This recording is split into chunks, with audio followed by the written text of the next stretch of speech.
सभी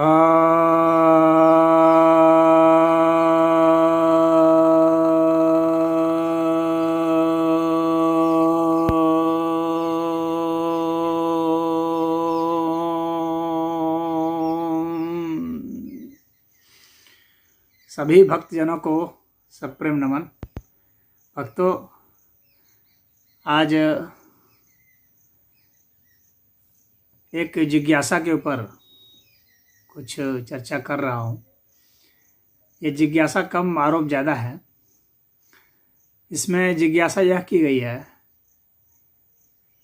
कि जो आतंकवाद का जो बीज है वह तो सनातन धर्म के ग्रंथ में है। सबसे पहले शुरुआत कहते हैं कि गीता में भी धर्म युद्ध की बात हुई है, रामायण में भी धर्म युद्ध संबंधित बात है, और इसके बाद फिर जो है ईसाइयों में क्रूसेड की बात है, जहाँ से आतंकवाद का बीज माना जाता है, और फिर बाद में फिर इस्लाम में है मोहम्मद का। तो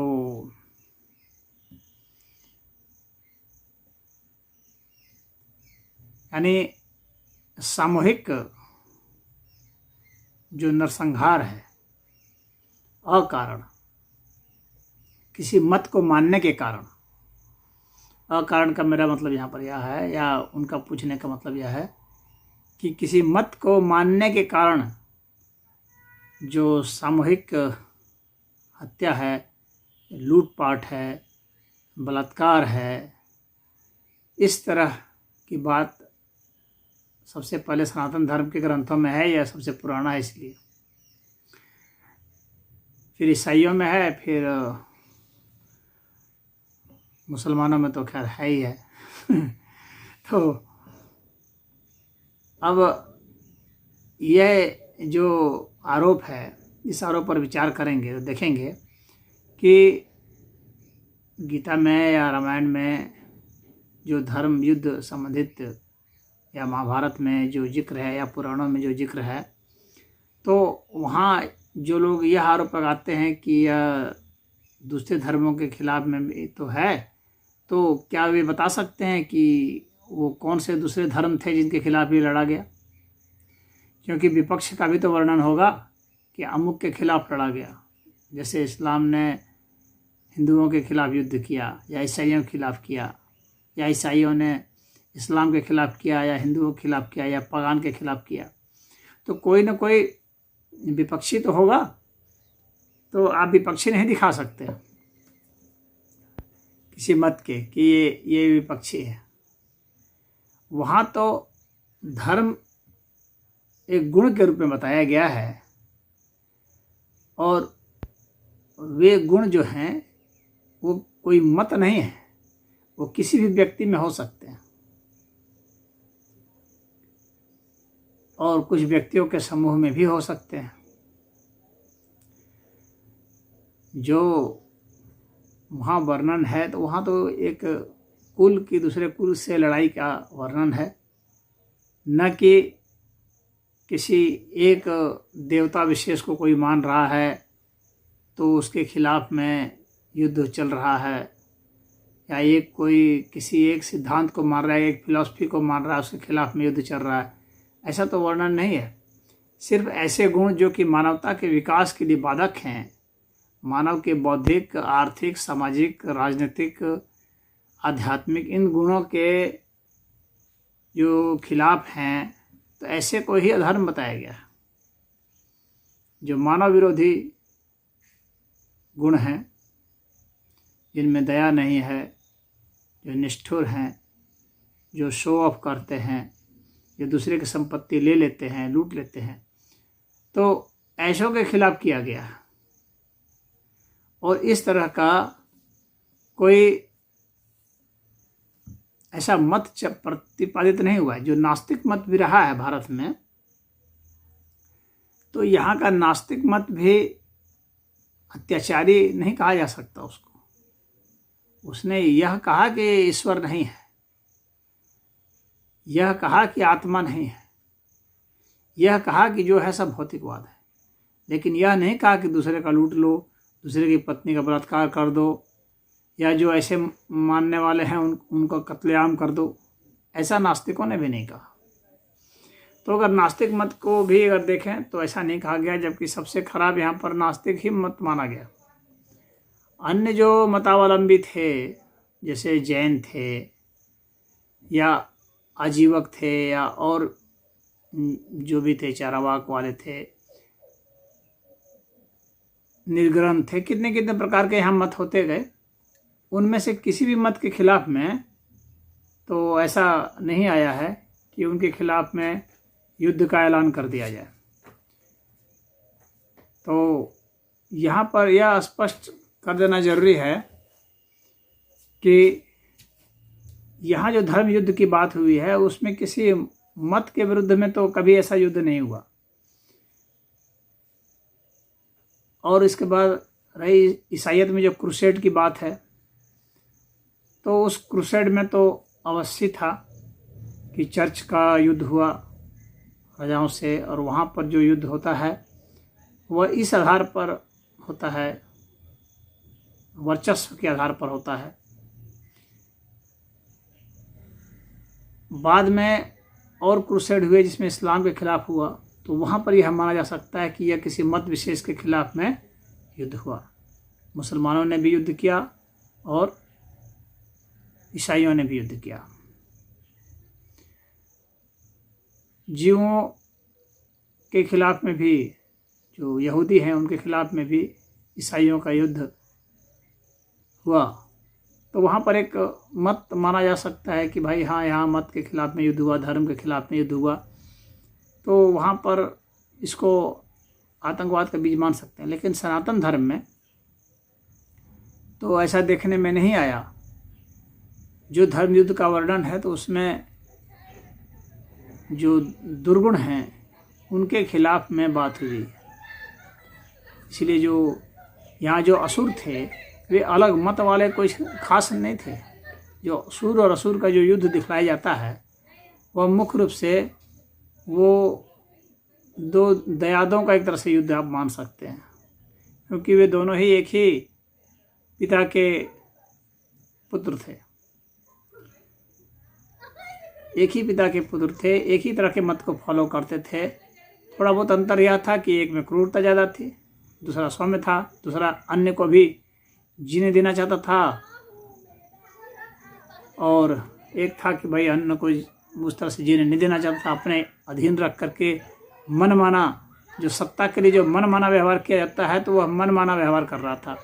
तो सूर और असुर में ऐसा अंतर था, और ऐसा कोई बहुत विशेष अंतर नहीं था। इसलिए जो यहाँ का जो धर्म युद्ध है वह आतंक का बीज नहीं कहा जा सकता है।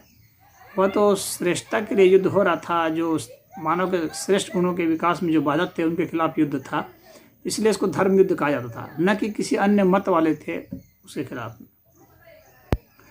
इस्लाम में तो खैर जग जाहिर है कि वहाँ तो स्पष्ट वर्णन है कि जो इस्लाम में नहीं इसके खिलाफ युद्ध करो, वहाँ तो स्पष्ट लिखा हुआ है।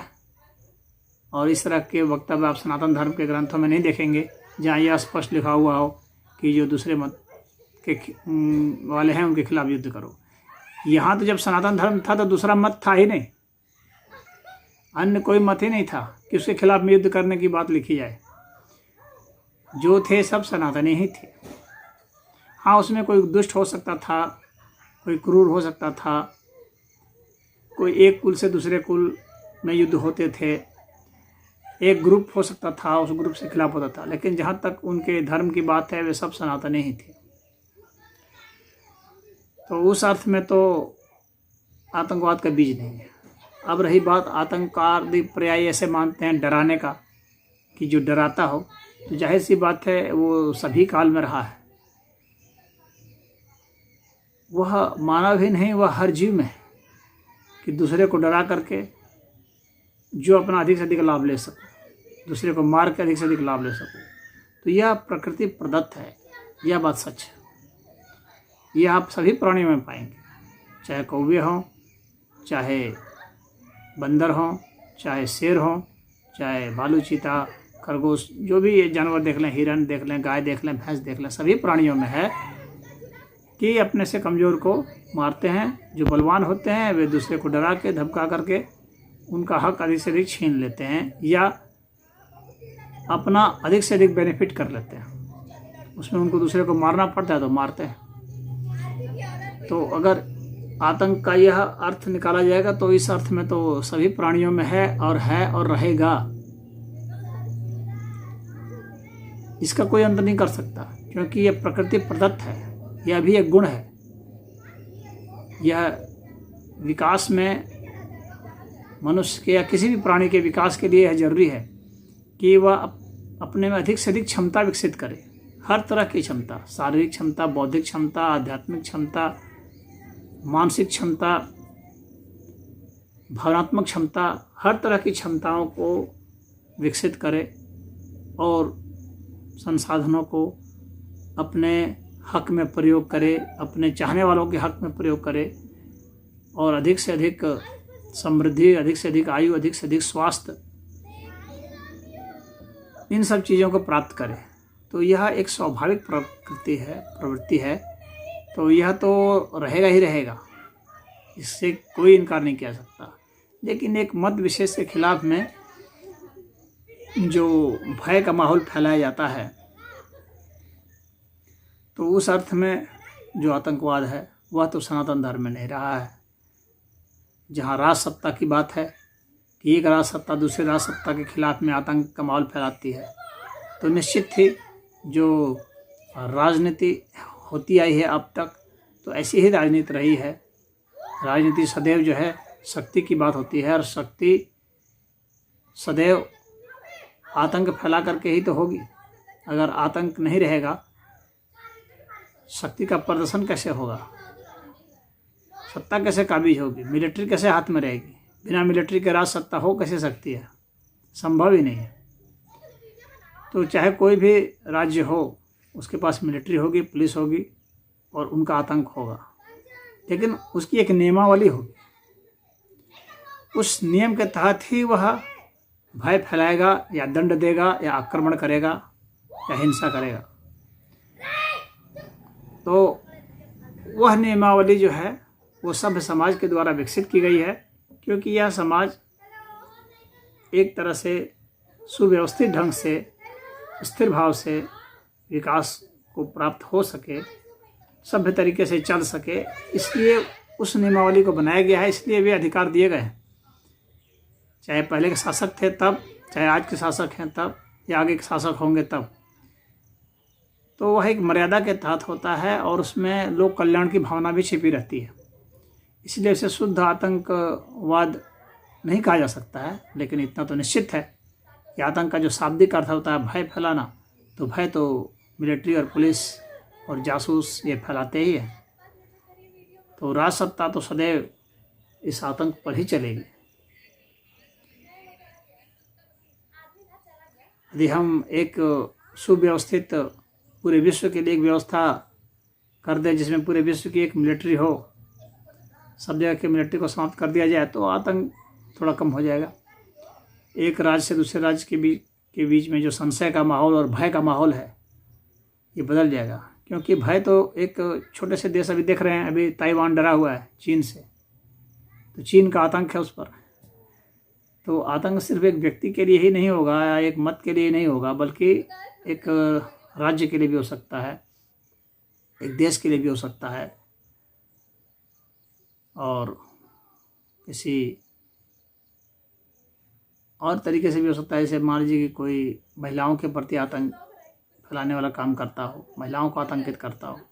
कुछ हैं जो बच्चों को आतंकित करते हो, कुछ हैं जो गरीबों को आतंकित करते हैं, कुछ हैं जो अमीरों को आतंकित करते हैं। तो ये भिन्न भिन्न प्रकार के जो आतंक हैं, इनका मूल क्या है? इनका मूल तो बस यही कामना ही है कि हम कैसी कामना करके चलते हैं। हम यदि धन की, पद की, यश की कामना करते हैं, सत्य और न्याय को दरकिनार कर देते हैं, करुणा और प्रेम को दरकिनार कर देते हैं, तो ऐसी बातें आती हैं। तो इस तरह का आतंक समाज में फैलता है। तो यदि इन सब सद्गुणों को अगर हम ग्रहण करेंगे तो आतंक से हम बच सकते हैं और उससे हम मुक्ति पा सकते हैं। तो आतंक का बीज सनातन धर्म में नहीं है, बल्कि सनातन धर्म में तो आतंक को कैसे ख़त्म किया जाए उसका बीज है। कैसे लोग समृद्ध हो सकें, कैसे लोग विकसित हो सकें, कैसे प्रेम करुणा की रसधार बहे, कैसे न्याय और सत्य बढ़े, इसका बीज है। उस बीज को ग्रहण करें, आतंक का बीज नहीं है। बल्कि इन सद्गुणों के खिलाफ में जो गुण अवगुण आए हैं उनके खिलाफ में संघर्ष है। तो ऐसा है, और वह भी संघर्ष पहले समझाने बुझाने इन सब को लेकर के है। वो जब एक्सट्रीम लेवल पर पहुंच जाता है, जब किसी तरह से वो मान ही नहीं सकता और बहुत बड़े समाज के हिस्से को वो पददलित करता है, तब जा कर के उसके खिलाफ में हिंसात्मक कार्रवाई की बात की गई है, आतताइयों के खिलाफ में आवाज़ उठाने की बात की गई है, उसको दंड देने की बात की गई है। तो इसमें इतना ही। ओम हरि।